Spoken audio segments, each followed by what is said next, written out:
individual, he should have leaned on the Word of God. But this time wrong. But notice what he says here. He says, you mean to tell me the family's over tomorrow? And he makes a statement. Even if God were to open the floodgates of heaven, how can this be?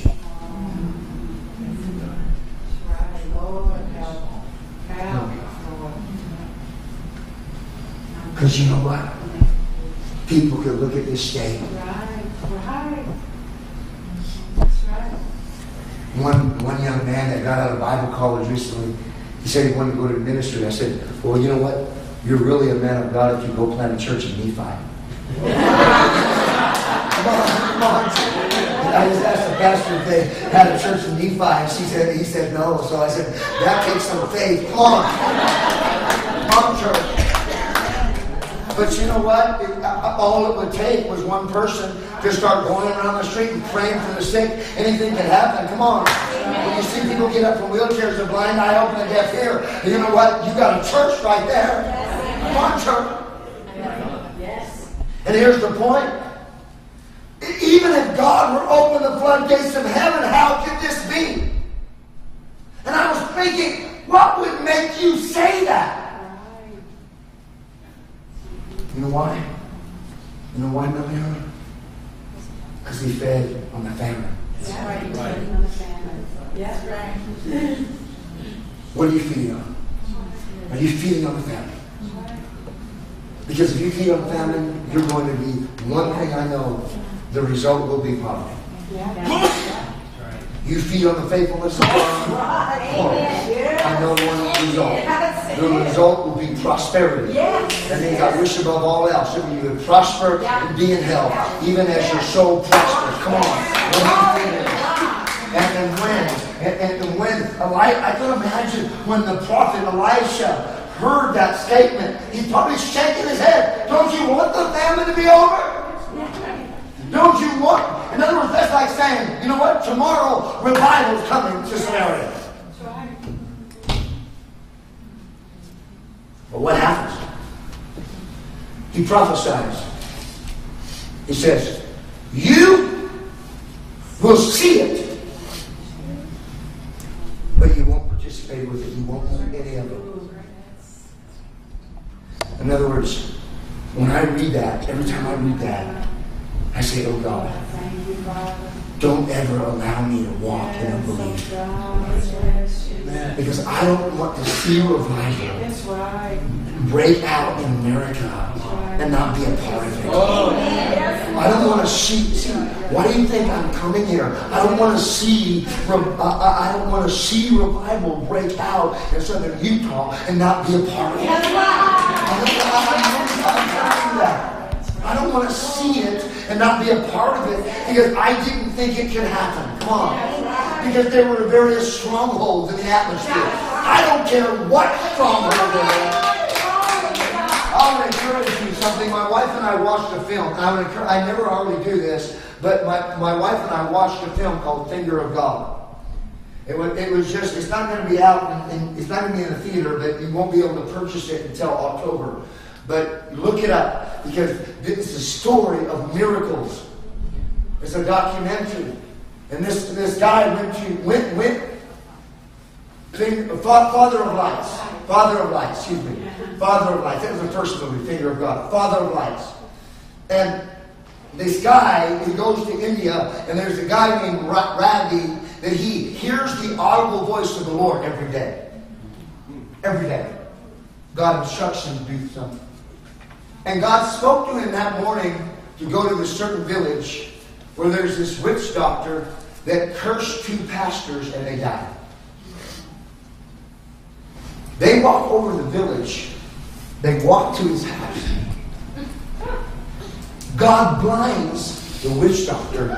Won't even come out of the house. Come on. Totally binds his power. The guy is no longer practicing witchcraft in that village anymore. Come on, church. You hear what I'm saying? God is real. Come on, church. He is real. Come on, church. Yeah? people, come on, that aren't going to lean on what people are saying, but they're on the bondage. They're not leaning on the chains. They're leaning on what God said. And they're going to see a move of God in their generation. Now, church, I'll tell you something about, I honestly believe, the reason the prophet spoke to the king and the army officer is God really wanted the army officer and the king to experience his power and his glory and the breakthrough. Yeah. But because they leaned, that word is out there in the atmosphere. There's in the atmosphere.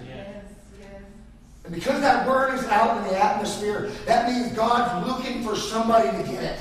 That's right. Yes, that's right. Could it be?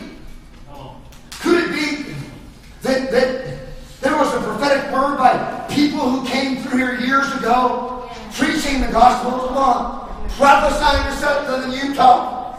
But maybe that generation were leaning on the king, leaning on people, leaning on the circumstances. But God has found a generation, come on, that says, I want that word. You know what it means? You know what there were? There were 4 lepers, church. 4 lepers. We're the 4 lepers. Come on. That's us. You know what? They don't want us in the city. Come on. We're the 4 lepers. Come on, because the reality, all of us have spiritual leprosy. Come on. We all need to be healed. We all need to be broke through. You know what? Because here's what they say. If we go in the city, we die. If we stay here, we die. In other words, if we stay the same way. That's right. Oh, come on, church. If I stay the same way I am, I die. There's no growth. If the church stays the same way she is, she can't exist. That's right. She's got to go from glory to glory. She's got to rise above the situation. If we stay here, we die. If we go in the city, they don't have no food. And besides, we're lepers. We're not even welcome there. What would make them think? But if we go in the enemy's camp, we might live.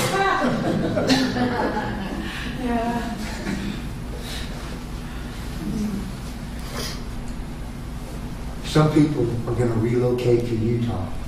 Yes. Because they would, most people say, well, that's the enemy's camp. But in this camp, God is going to do the biggest miracle. Because 4 lepers, people at this church, are crazy enough, wild enough to believe God that, you know what, we're going to live. Come on. That we may go into the enemy's camp and have a revival. We may walk right in the enemy's camp and see the biggest miracle that we ever seen. You know what? They had no idea that the word had been prophesied. Come on. They didn't hear Elisha's prophecy. But you know what they did? They walked out Elisha's prophecy. And there's people, come on, they may not be here tonight, come on, but they're going to walk out what's prophesied because it's out there in the atmosphere. And there's people that will reach out and grab it. And they went into that place. And they went into the tent. And you know what God did? God had cleared the enemy. Come on. The Assyrian soldiers were nowhere to be found. They went in one of the tents. They got their chicken. They got their coleslaw. They got everything they wanted. Come on. They ate their fill. They put on a new robe and new garments. Because guess what? When revival hits, everybody is well fed. When revival hits, everybody is well clothed. Everybody is dressed properly. Come on, church. Yes. And they are literally living it up. Because there's no enemy. Sometimes we exalt the enemy when he's already won. That's right. He's a defeated foe. Right. He's already run off. Because that prophetic word's been out there, and that prophetic word sent an alarm to the enemy. You have to move out. Yeah. love what they said. This is their heart. And I believe this is the heart of ministry. Cursed be us if we don't tell what God is doing right here. Yes, that's right. That's right. If we don't share, here is those people in Samaria. They're starving to death. Yes. And here we are. We have all our needs met. Physically, things have changed. We're healed. Yes. Because let me just tell you, church. When they went in the camp, I don't believe that God just fed them clothing. I can believe God healed them. Yes. You know why? Because they said they went over to Samaria. If they had gone over there with leprosy, they wouldn't have listened to him. They wouldn't have. That means when they made that step to do something impossible, not only God would give them provision, physical provision, but God healed their bodies. When they looked at those four guys, those four lepers, come on. They don't have leprosy anymore. Because when God says the famine's over, that doesn't mean just that you're going to have economic